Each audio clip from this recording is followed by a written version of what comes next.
Hi, this video is about changing my super mini lathe ball bearing with the taper roll bearing. And the reason I did this, as I tried to cut some materials, I basically put the bar between my chuck, and also I use my tail stock to hold the other end. As I tied up my tail stock, I realized the sound is gonna be changed, so I felt like the ball bearing is not happy with the load. So I look at a video, I see one of the solution for to get over that is changing my ball bearings. So as you can see, I removed the block, take the circlips off, take the shafts off. You know, it was a long process for me because I didn't have proper tools or clamps, and yeah, basically I removed the block, I cleaned all the old grease, tried to remove the shafts. However, the shaft was so tight fit that takes long time. You're gonna see this video in 30 minutes, but the actual time that it took me to change everything and put it back together, it was about maybe 10 hours or more, because obviously every day I just did like 1 hour, 2 hours, go to work and come back. Here I'm trying to take a spindle out of the block, and it was quite frustrating because everything was tight fit. I have to say, it was really annoying to get this done. I was kind of disappointed the way they assembled this. As soon as I take off my parts, I left them all in a fridge to kind of make them like quite easier for me to put them back again. And here in this video, as again you can see, I took off the bearings, ball bearings, and I placed a new taper bearing outer race inside the block, if you look. And there is so many bearings, but I tried to get something, a good brand like SKF. It's well-made bearings, and as you can see, it's really nice and it fit really well. So after I placed, I took off the bearing, I placed the new bearings in, and before doing that, I fill up the whole bearings, the taper bearings, with the grease. So I try to fill it up with the grease, and as you can see, I just put some grease in my palms and push the bearing against the grease to make sure the grease is everywhere between the rollers, because as soon as it goes inside the block, I wouldn't take them off. And yes, after finish it, I leave them in a foil, avoid any dust getting to it. Now I thought, like, the block is open, is no place for lubrication. I thought like add up 2 holes for lubricating the gearbox, and I measure the gears and the block dimension and the thickness of the gears to see where exactly I have to mark the holes. So after I do some calculation and find out the gaps and block dimension, I basically mark those 2 holes at the top of the block to basically drill it and tape it later. So as you can see now, I'm just continuing with my measurements. So I'm just note things down, you see, and yeah, basically because the gear inside are the metals, and as you put the grease on, when it works, the grease gonna basically move out of the gears. So I feel like it's a good idea to have some lubrication point, because if I close the block, I'm not gonna open it again until I want to change maybe gears or bearings again. Okay, now after doing that, taking block for the drill press, and I drilled that 2 point that I marked with the small drill bit, and I increased the size to the 10 millimeters, because I was thinking after making those hole, I tape it and basically make a M10 bolt for that one, for the as a cap. And here you can see I try to line up my drill bit with the points, so I just want everything to be in the same line.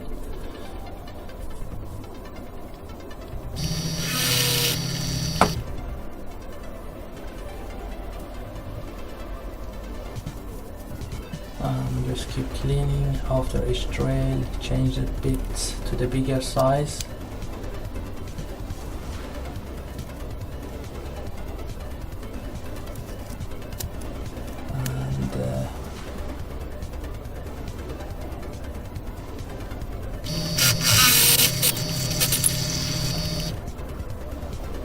And it was quite disappointment to see the way they placed the part inside the block.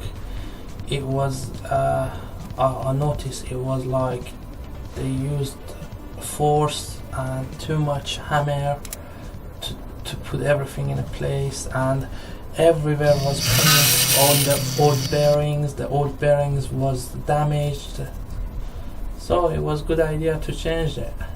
And I have to say I'm really happy with what I've done. And here again, after changing a drill bit to the final size, I mean there I think is 8.5, I don't remember, but it's slightly smaller than a M10 for tapping. And I looked at the chart, but I don't remember it now.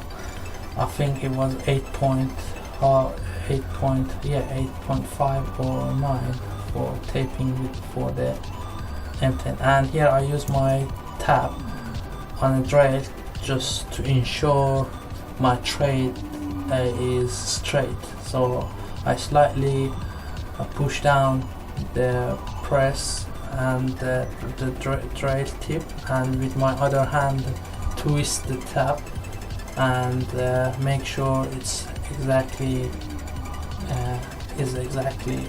straight on the is straight, and to repeat the same thing for the other hole, and take it off and bring it to my bench, and using the hand tools to trade the block.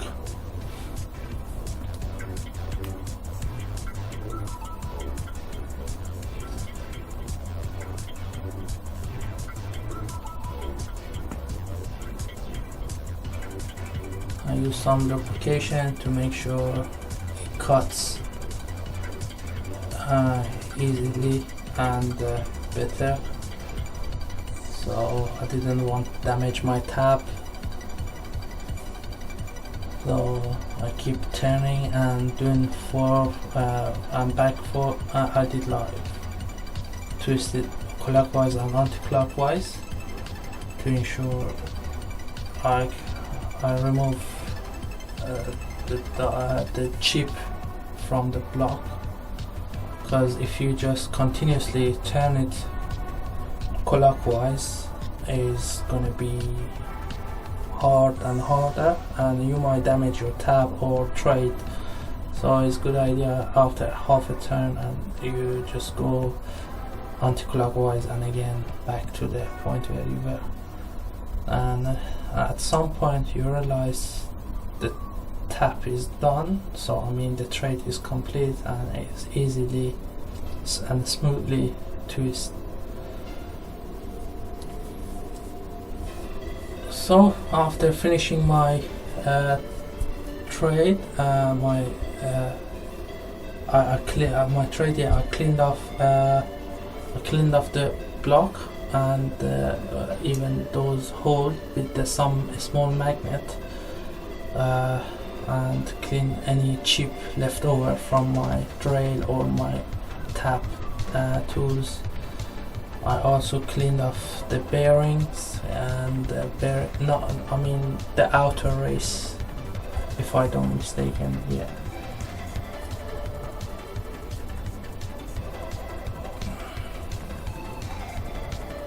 And then use some tissue again, go everywhere, all around the block, make sure it's clean. Yeah, and I also use WD-40 to spray and some of the greasy mark which is left over from my hand on the block, just clean them off, because those are contains some chip into it. I place a ruler at the top to see whether the holes are lined up as where I marked them, which was really good. I took off a spindle out of the freezer and used some pipe and placed the bearing at the top and tap it with the hammer and get it to the place. As I mentioned, it was quite tight. If I had some clamp, it was much easier. I have to say I ordered some clamp anyway, because it was really hard to get it without a tool, so I felt like I need something to hold the block or the part, so I ordered clamp. And as you can see, all the part is frozen and it's quite easier to put the shaft getting to the bearings. Basically I used the old bearing and actually to tap at the top of the new bearing, because I didn't want to damage the new bearing. So before I place my bearings inside, I put some grease on the shaft, and place the bearing at the top, and use the old bearings to basically for tapping the new one inside.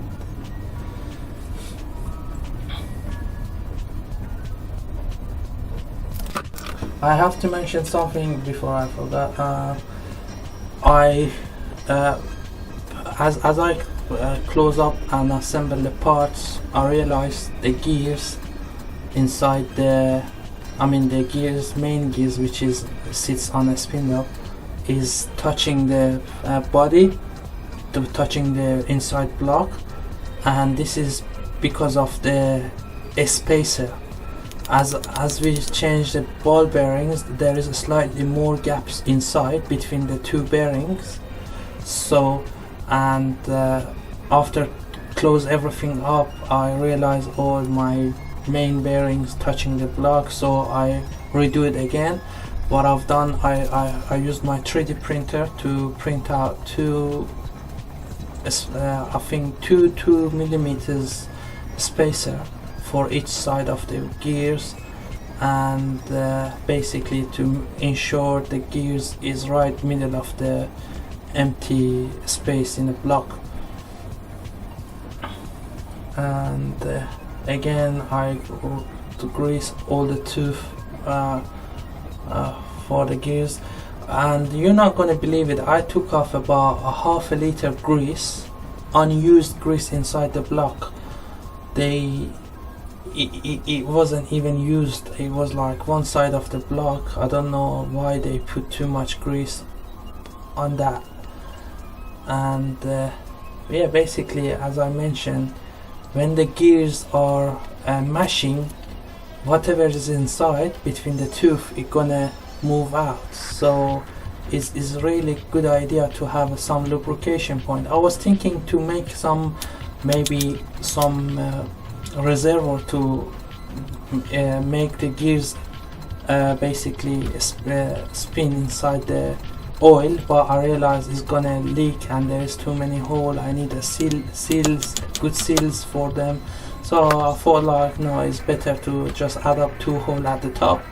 And so sometimes, like, maybe it depends on, and just anytime it needs lubrication, I add it up from the top holes, so I don't have to open the block. And as I put everything back, I use the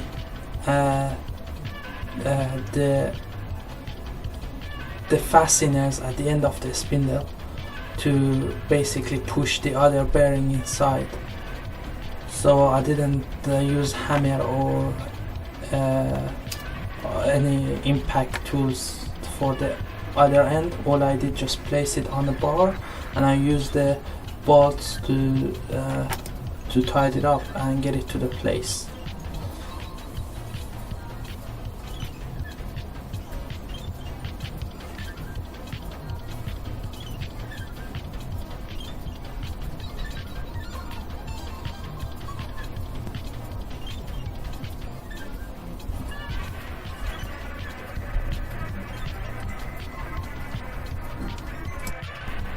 As I tidying up the fasteners at the end, I realized the spindle just keep rotating, so I use something as a pin to stop the spindle from rotating. So, and as you can see, I can tidy it up to the point where I need it to be.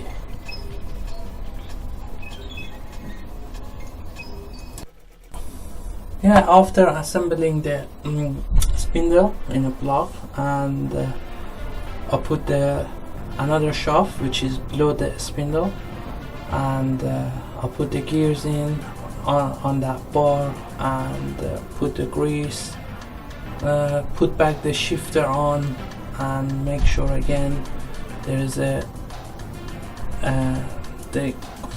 good lubrication is between the gears and the shifter.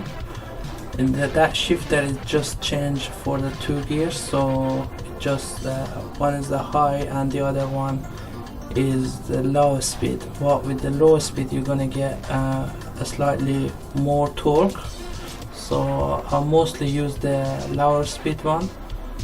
And I tied up all the fasteners inside the shifter, and there's also a spring and a small ball bearing that holds the shifter at 3 point, neutral, high or low.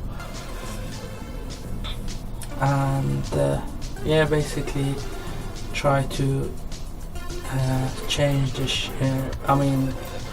rotating the spindle, and in the same time shift the gears, see everything operate properly. I don't want it to put everything back and again see, oh, it doesn't work, and open it again, because it's quite a long process. I don't want to make this type of mistake. So I also used I ordered some new circlips because I damaged the old ones, so I bought 1 box of circlips and I put the new circlips on, and some of the line for the circlips was damaged because I was tapping so hard with the hammer and I dent those lines, so it was quite hard to put them back again. So I used the hammer again to basically open those lines. After get the block done, I'll place it back on the lathe, on the carriage. So I tied up all the parts, wires, circuits, and basically some circlips again, and put the gears for the motors. That's the gears which is connect the block to the motor. So, and placing back the belt.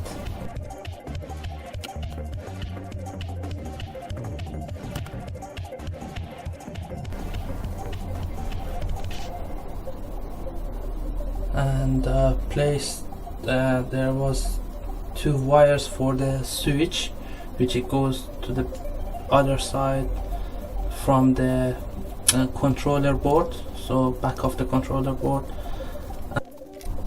After place back the belt, and I check for the tightness.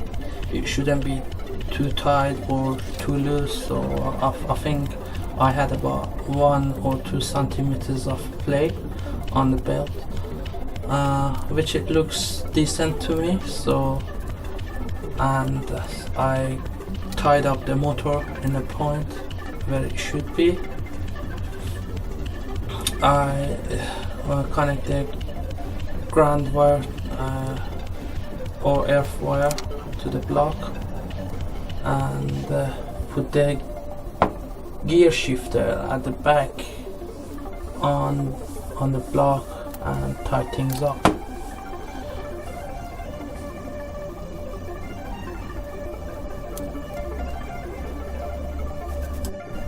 I use my dial indicator to check the spindle run out, so also check how tight it is, because you need to put some load on the fasteners or the bolt at the end. It shouldn't be that tight, but in the same time it shouldn't be that loose that cause the spindle to play around. And the good thing about taper roll bearings, as you tighten it up, it's basically centralized the spindle, so it makes sure as it goes tight, it keeps the spindle right at the center of the bearings, which is really good. So I keep tightening and spinning the spindle, and check for any tightness or run out on the spindle, which it was really easy thing to do. All I did, I just tied up the bearing and I make them slightly loose at the end, and basically I end up with the 100 of a mil run out, which was really good.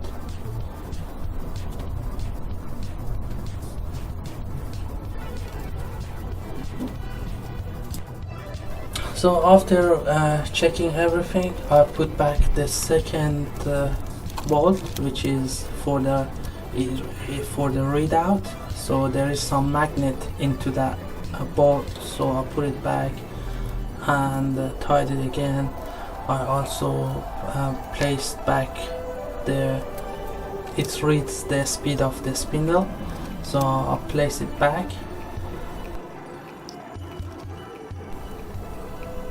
When I was done with that speed reader, and I just run the motor with the different speed, check the shifter to see it shifts the gears, and looking for any noise or something, any type of issue, and it was nothing there, so it was quite good and satisfying. So after checking the speed of the motor and see everything functioning well, I reassembled the parts and the controller board, everything back on the lathe, and check again for the run out.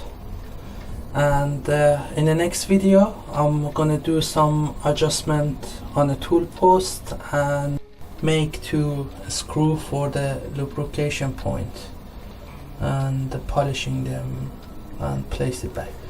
Thanks for watching, and I hope you like this video. Please subscribe to my channel and ring the bell to get notified for the next video. Goodbye.